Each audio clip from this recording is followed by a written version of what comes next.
Oi, gente, tudo bem? Então, hoje a gente vai falar sobre Bletchley Park. Vou compartilhar aqui com vocês Bletchley Park. Ah, não, isso não é Bletchley Park, mas já vou compartilhar com vocês certinho. Aqui é Bletchley Park, que é uma casa de campo, no interior da Inglaterra. Ela fica entre Oxford e Cambridge, bem perto de Londres, mas exatamente entre as duas grandes universidades. É uma casa que foi construída no final do século XIX, mais ou menos 1870 e poucos, por um financista que era membro do parlamento. É uma casa bonita, não é uma casa especialmente antiga nem nada, porque para a Inglaterra, século XIX, final do século XIX, enfim, é ontem. Não é uma casa Tudor, não é uma casa da época dos reis Jorges, enfim, é uma casa do final do século XIX. O estilo é o gótico vitoriano, que tem elementos do barroco, tem elementos falsos do Tudor, mas enfim, um estilo eclético, tá? E o terreno da casa é muito amplo e essa proximidade com Oxford, Cambridge e Londres, ela acabou interessando o chefe do serviço secreto britânico. Então, na época da Segunda Guerra Mundial, um pouquinho antes mas a guerra já estava se aproximando, enfim, e esse chefe do MI6, ele resolve comprar essa casa e a propriedade inteira, porque era grande, com recursos próprios dele. O nome dele era Hugh Sinclair, Sir Hugh Sinclair. E ele compra a casa já pensando em montar ali alguma coisa de serviço de inteligência. E por isso, quando ele compra a casa, ele compra com uma empresa de fachada.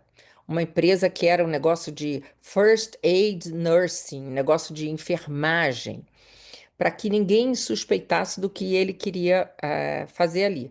E de fato, inclusive a casa no meio do campo, ela não era um alvo para guerra, né? Ela tinha boa proximidade com Londres, Cambridge e Oxford, com as universidades. Então, ele ia montar um serviço de inteligência, então ele ia precisar do material humano dessas universidades. E um pouco antes do início da guerra, começa a funcionar ali um serviço de decodificação, de inteligência mesmo para a guerra, né? E de decodificação de códigos, etc. Bom, não é todo mundo que conhece essa casa, porque até os 1970, tudo que ocorreu aqui estava sob sigilo militar. E o que ocorreu aqui foi simplesmente encurtou a Segunda Guerra Mundial em 2 anos. Quer dizer, imagina o número de vidas que foram salvas por causa desse serviço de decodificação implantado nessa casa. Hoje em dia, a maioria das pessoas já conhece essa história por causa do filme. Ah, eu devia ter botado aqui para vocês, mas eu vou botar aqui, um minutinho só, do filme Jogo de Imitação, né, com Benedict Cumberbatch. Porque esse filme, aqui achei já, deixa eu ver aqui se eu compartilho com vocês. Esse filme relata a vida do Alan Turing, que foi o mais importante cientista que para aqui, ó, tá aqui, vamos lá, tá aqui, ó, Jogo da Imitação. Acho que todo mundo lembra, é um filme recente, acho que é 2014, vencedor do Oscar. E aqui, ó, essa biografia de Alan Turing acompanha a ascensão ao mundo da tecnologia.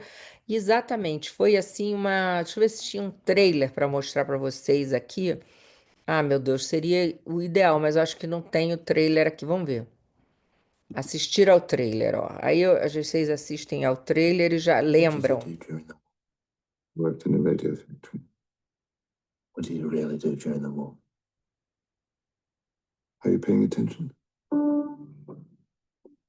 Então, ali, aquela cena ali não tem nada a ver com a casa, mas tem a ver com a vida do Alan Turing após Show aí you. a casa, ó. Esse é o chefe do serviço MI6. É, o filme vai trabalhar, vai retratar a biografia do Alan Turing. E o Alan Turing era homossexual, e o homossexualismo era proibido na Inglaterra nessa época. E ele vai ser investigado por esse policial, vai ser descoberto que ele é homossexual, e ele vai ser condenado. E ele vai acabar cometendo suicídio, possivelmente com uma maçã envenenada. E isso é um dos.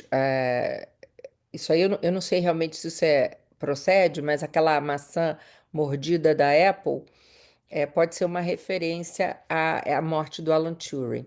Vou deixar rolar aqui um pouco para vocês o.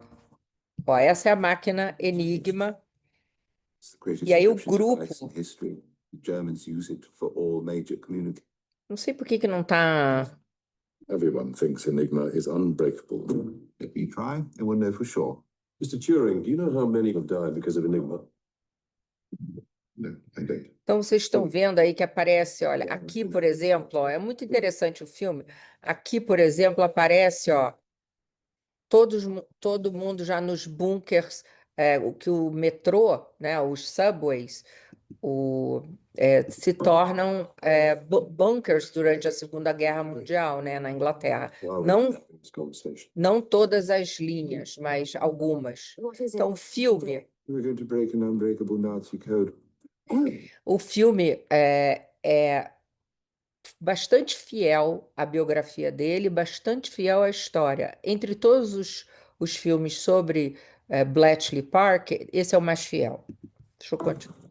Aqui a gente vê também imagens da Segunda Guerra. Building a machine will allow us to break every message and win the war.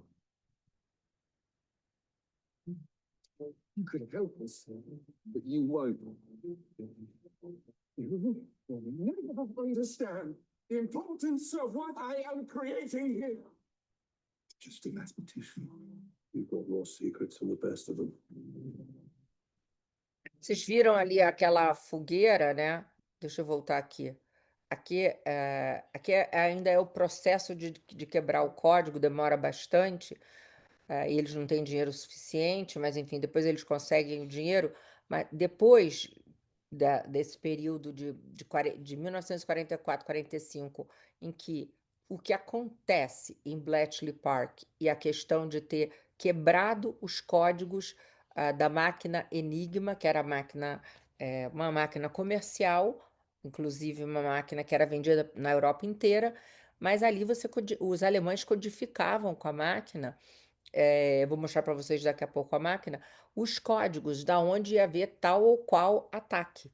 E o Alan Turing, com uma equipe, não é apenas ele, mas ele é o principal, com uma equipe ele decodifica e isso encurta a guerra em 2 anos. Agora, a inteligência dele é tal que, além dele ter decodificado, assim que ele decodifica, ele percebe o seguinte: se todas as mensagens que nós decodificarmos, que eles simplesmente pegaram, conseguiram decodificar todas, mas nós não podemos informar os navios e os aviões e o exército de todas essas mensagens, porque senão os alemães vão mudar a codificação. E eles não queriam isso, porque a máquina Enigma pode codificar de 156 milhões de milhões de formas.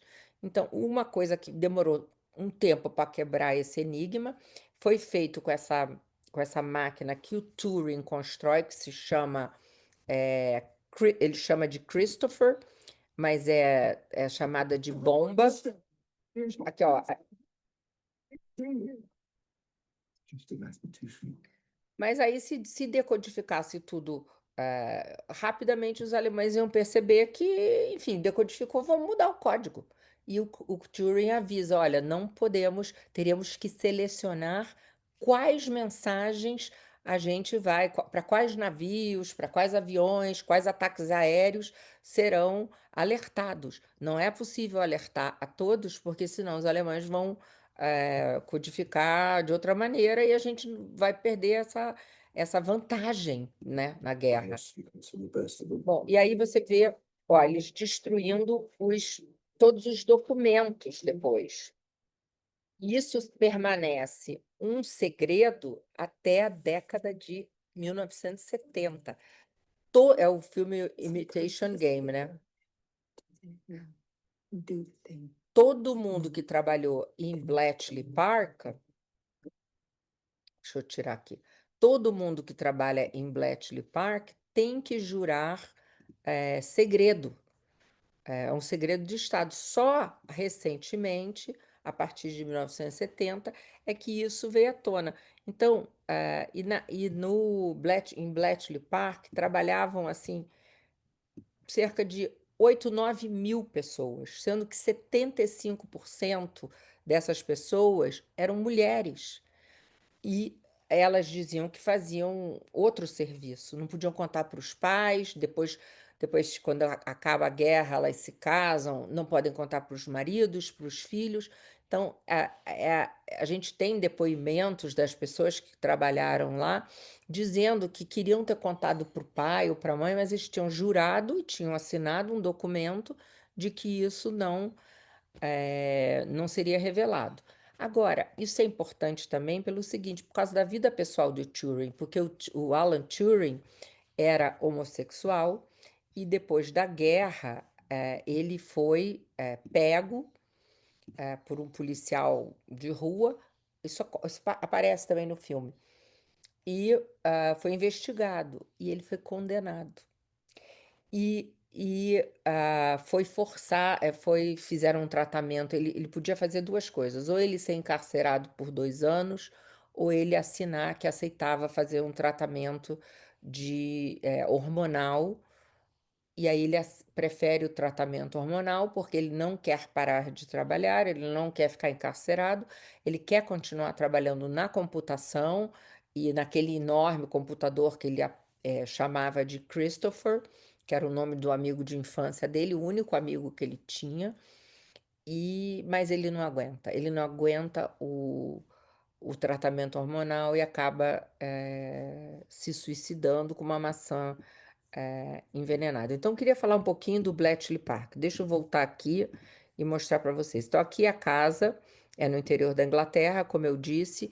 Aqui, a primeira cúpula global sobre segurança e inteligência artificial ocorreu em 2023 em Bletchley Park. Aqui vocês têm o Elon Musk, né? Mas não foi só o Elon Musk que vai a Bletchley Park. Tem um monte de gente importante que se reúne lá. Primeiro-ministro da Inglaterra, está aqui, ó. Primeiro-ministro da Inglaterra, a ministra da Itália, Kamala Harris, não vi ali, a Kamala Harris está bem ali, ó. Deixa eu voltar. Aqui está a Kamala Harris, ó. Então, uma série de pessoas importantes, o líder chinês, o ministro chinês, onde está ele? Não está aqui. O ministro chinês da Ciência e Tecnologia, enfim, 100 líderes mundiais, e quem faz a abertura é ninguém menos do que o rei Charles. Aqui não vai tocar, infelizmente não toca quando está num. Mas, enfim, ele faz a abertura dessa primeira conferência. Desde então, você tem mais duas cúpulas, a de 2024 e a de 2025, e o lugar escolhido foi Bletchley Park, exatamente pela importância histórica do lugar.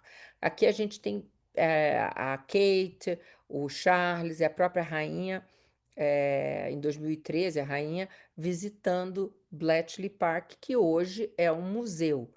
Agora, então, qual a importância dessa casa? A importância dessa casa foi realmente durante a Segunda Guerra Mundial, porque virou um centro de inteligência, né? Aqui a gente tem uma fotografia muito ruim, mas só pelo charuto aqui, ó, vocês sabem de quem se trata. É a visita do Churchill em 1941 a Bletchley Park, porque Churchill foi fundamental para liberar as verbas para fazerem a pesquisa lá e construírem o tal Christopher, ou Bomba, que é o decodificador do Alan Turing.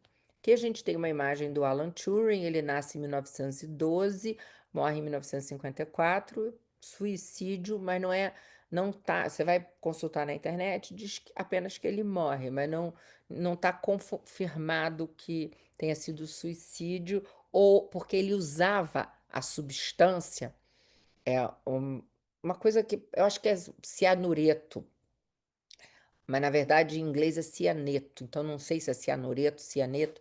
Ele usava essa substância nas pesquisas deles, então fica a dúvida se foi uma morte acidental ou se ele já estava realmente deprimido pela questão do processo eh, legal por ele ser homossexual, etc. Quem é o Alan Turing? Era um super matemático, lógico, criptoanalista e é o grande pioneiro da computação, criando essa máquina de Turing, ou a bomba, enfim, que é o fundamento da computação moderna. Ele não é reconhecido em vida, por quê? Exatamente porque todo o trabalho feito em Bletchley Park fica protegido até a década de 70 sob esse ato Official Secret Acts de 1939, o parlamento proíbe que se revele o que aconteceu lá, né? E então ele morre aos 41 anos e a rainha Elizabeth II o perdoa em 2013. Meu Deus, ele era um herói, né? Ele que tinha que perdoar o que fizeram com ele. E ele está na nota de 50 libras eh, da Grã-Bretanha. Bom, eu vou falar mais umas outras coisas, né? Então, por que Bletchley é escolhido como centro de decodificação? É porque era perto de Londres, perto de Cambridge e perto de Oxford. Na verdade, eu não respondi a pergunta aqui, né? Eu falei outras coisas aqui que Bletchley foi importante porque encurta a guerra. Tem gente que diz até 4 anos, mas a maioria das pessoas concorda que seja em 2 anos. Quer dizer, quantas vidas foram salvas por causa de Bletchley? Aqui é a máquina, né? É o Enigma, e o Turing que decodifica o que essa máquina encripta. E aí o Turing faz a decodificação. Ele trabalhava nessa cabaninha, não trabalhava nem na casa principal, era nessa cabana. E aqui está o Christopher, que era a bomba, como ele consegue decodificar os códigos alemães. Hoje em dia, a partir de 1970, não, mas a partir de. Meu Deus, agora eu não lembro, deixa eu consultar aqui. Eu acho que é a partir. Não anotei isso aqui. Mas, enfim, o segredo de Estado fica até 1970. Mas me parece, deixa eu lembrar aqui, que Bletchley vira um museu. Foi o seguinte: acabou a guerra, a casa entra em. Ninguém pode falar nada do que acontecia ali. Durante os anos 70 e 80, quando tudo isso vem à tona, a casa está em plena decadência, decadência mesmo física da casa, né? Eles tentam fazer centros educacionais, centros de treinamento, etc., mas nada funciona. E em 1990, a casa corre o risco de ser vendida para fazer um hotel, fazer uma incorporação, enfim. E aí um grupo de historiadores, sabendo da importância que foi aquele lugar para a Segunda Guerra Mundial, para encurtar a guerra, para a questão da computação, resolve criar um trust com o objetivo de salvar a casa. e aí eles conseguem criar esse trust, mobilizar muita gente, e acho que é de 91 a 93 eles criam esse trust, e hoje a casa funciona como um museu da computação e um museu da Segunda Guerra Mundial, né? Porque ali foi muito importante, meu Deus. E lá trabalharam matemáticos, linguistas, campeões de xadrez, enfim, qualquer pessoa que tivesse a capacidade criativa de conseguir fazer conexões, enfim, que ajudasse a decodificar. Eles montam um time incrível não só das universidades de Cambridge, de Oxford, mas eles colocam anúncio em jornal para qualquer pessoa que. E agora, após selecionar as pessoas, a pessoa que é selecionada para trabalhar tem que assinar um compromisso de que aquilo seria secreto. E é uma coisa assim incrível, porque todo mundo quer depois da guerra, pelo menos, né, queria contar para as famílias a sua participação na decodificação em Bletchley Park. Olha aqui, eu tenho uma imagem aqui, gente, ó. 7.500 mulheres trabalharam em Bletchley. 75% da força de trabalho era feminina. E elas faziam de tudo, eram desde secretárias, tradutoras, analistas de tráfego, decodificadoras, enfim, code breakers, né, decodificadoras, e a maioria tinha sido alistada no serviço naval real feminino, e o serviço naval real feminino tinha essa sigla aqui, ó, WRNS. E que você, para falar essa sigla, você fala Wren. E Wren é esse passarinho aqui. É o quê? Uma cotovia, um passarinho pequenininho.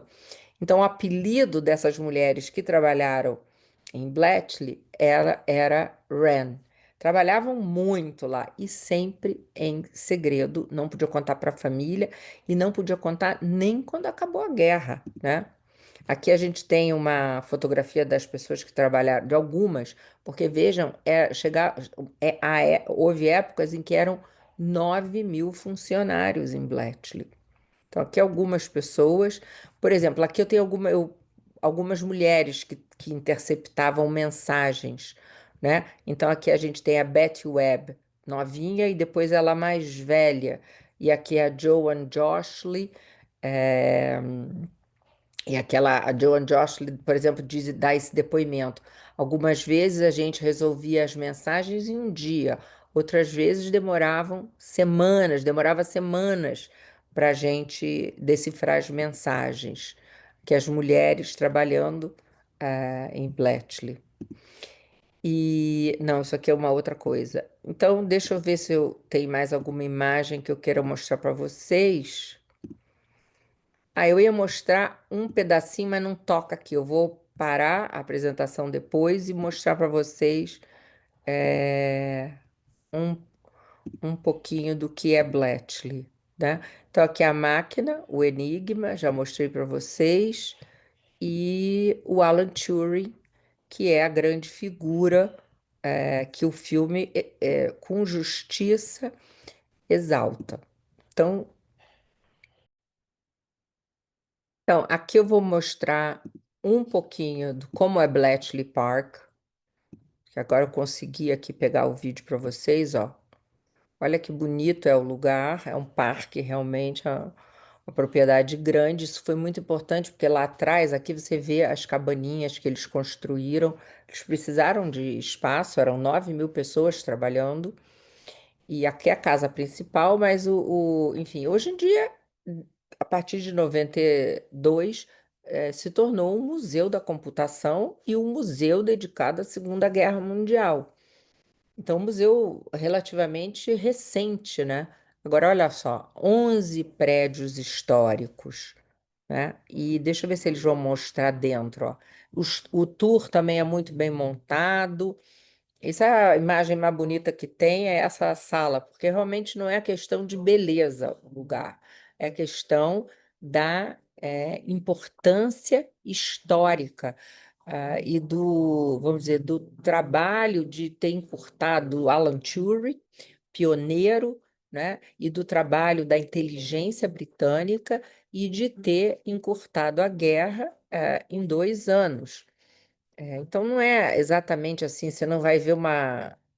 Agora, hoje eles, enfim, começaram a fazer outras exposições, você vê muita coisa de computação lá e também olha só, da história,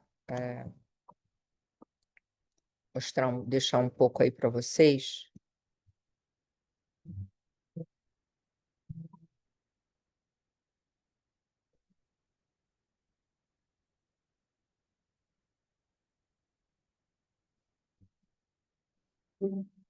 Quer dizer, como eu disse, isso tudo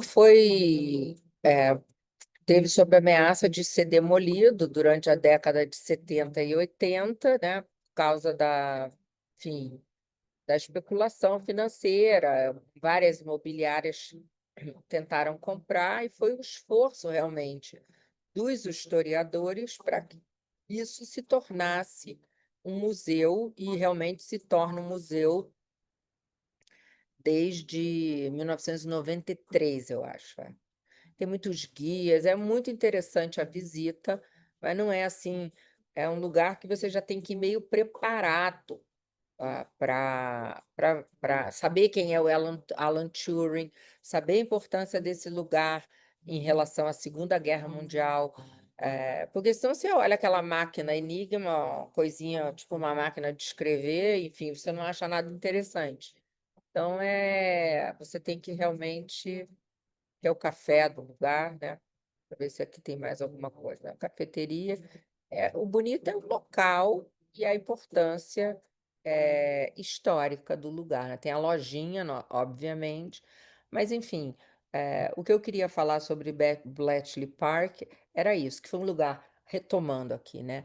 Uma casa construída no século XIX, que de repente o chefe do serviço secreto de inteligência britânico percebe que vai ser necessário fazer um centro para decodificar mensagens de uma possível guerra, não tinha começado a guerra ainda. Ele compra a casa com recursos próprios, ele paga 6.000 libras e depois é que ele vai vender a casa para o governo, mas inicialmente o governo nem quer comprar a casa, mas ele percebe que isso vai ser importante e escolhe a casa, porque a localização era muito boa, e aí começa a funcionar esse centro de inteligência, começam a trazer pessoas, recrutar pessoas tanto das universidades quanto pelos jornais. A gente vê isso no filme bem direitinho, eles botam anúncio de jornal. Se você é capaz de resolver essas palavras cruzadas em menos de tanto tempo, venha fazer um teste. E aí recrutam as pessoas quem for, pode ser um padeiro, pode ser um padre, mulher. Então a gente até vê isso no filme também, que uma das pessoas recrutadas é uma mulher. E quando ela entra na sala do teste, dizem assim: não, não, você está na sala errada, porque você deve ser deve estar tentando uma vaga de secretária, então é na outra sala. Ela diz: não, eu fui chamada para fazer um teste. eh, por causa das palavras cruzadas. Então, quer dizer, até você vê o preconceito da época contra a mulher. E a última coisa que eu tenho que lembrar para vocês é a questão desse absoluto sigilo. Bletchley Park funcionava como uma mini cidade secreta, né? O trabalho lá era 24 horas por dia, as pessoas trabalhavam em 3 turnos, havia refeitório, dormitório, sala de rádio, arquivo, enfim, uma microcidade, né? Uma mini cidade. E assim que acaba a guerra, teve um papel importantíssimo na Segunda Guerra Mundial, porque encurta a guerra e salva vidas, né? E depois que a guerra acaba, não acaba, Bletchley Park não é imediatamente, vamos dizer, Não acabam as operações imediatamente ali, não, mas gradualmente vão sendo relocadas para outros lugares. E aí depois é que a casa cai em desuso, o declínio, a ameaça de ser vendida para uma imobiliária, e finalmente os historiadores, sabendo da importância do local, se mobilizam para comprar a casa e transformá-la num museu. Gente, obrigada. Então, é uma aulinha curta só sobre Bletchley Park, tá bom? Eu gostaria de recomendar, então, alguns filmes para vocês. Primeiro de tudo, o filme O Jogo da Imitação, né? Sem dúvida, esse filme retrata muito bem a casa e tudo. Agora, para quem quer se divertir, tem uma série, eu não sei porque que eu não botei aqui a série, não está funcionando aqui meu computador direito, mas tem uma série chamada Bletchley Circle, que mostra a vida de 4 mulheres que trabalharam em Bletchley Park. Se vocês me vão perguntarem, a série é historicamente verídica? Não, não é. Mas é inspirada. Aqui, ó. Consegui aqui mostrar a série para vocês, ó. É essa série aqui. The Bletchley Circle, são 2 temporadas e ela é inspirada nas mulheres que trabalhavam em Bletchley, né? Deixa eu ver se eu mostro maior para vocês aqui. E tem um outro filme muito interessante que se chama. Peraí, deixa eu me lembrar aqui o nome do filme. Tem o Bletchley Circle, é um filme anterior ao filme Jogo da Imitação. Meu Deus do céu, como é que é o nome do filme? Enigma. O nome do filme é Enigma, de 2001. Peraí, deixa eu botar aqui para vocês. Enigma, filme 2000 desculpe, 2001. Vamos ver aqui, ó. É esse filme aqui, exatamente. É esse filme aqui, gente. Esse filme aqui também é um filme muito bom, um thriller de guerra. Não é tudo verdade que aparece nesse filme. Deixa eu ver se eu tenho aqui um videozinho curto do filme. É que tem um filme inteiro, mas só para. Ah, vou pegar o comprido mesmo, tá? O trailer oficial aqui para vocês verem, ó.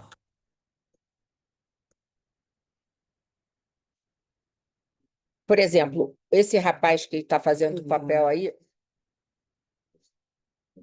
É um romance, tem toda a questão do romance no filme. O autor do filme, ó, do roteiro, é o Tom Stoppard, que é um grande dramaturgo inglês. Então, por isso, o roteiro é muito bom, baseado no best-seller do Robert Harris. Então, a fundamentação histórica do filme, A Máquina Enigma, é muito boa. Mas só que o filme não foi feito para retratar a história. Então, vai se concentrar, por exemplo, a figura principal do filme vai ser um rapaz que não é o Alan Turing, mas é inspirado esse rapaz aqui, ó. Não, ele não está representando a vida do Alan Turing, inclusive no filme ele não é homossexual, o Alan Turing é, sabidamente, mas ó, explica a máquina direitinho, ó. Então, realmente vale a pena ver o filme, porque ó, vale realmente a pena ver o filme e é envolvente o filme, enfim. Claro que ali eles fazem a questão do romance entre ele e ela, o foco principal do filme. E não é esse o foco, porque o Alan Turing era homossexual, enfim. Mas todo o fundo de guerra é verdadeiro. E os atores são ótimos, o roteiro é ótimo. Então, acho que fica a recomendação para vocês reverem o Jogo da Imitação, para vocês verem esse filme Enigma, se não viram, esse filme Enigma de 2001, e quem sabe verem até o Bletchley Circle. Tudo tudo entretenimento, porém você tem o pano de fundo da guerra, tá bom? Obrigada, gente.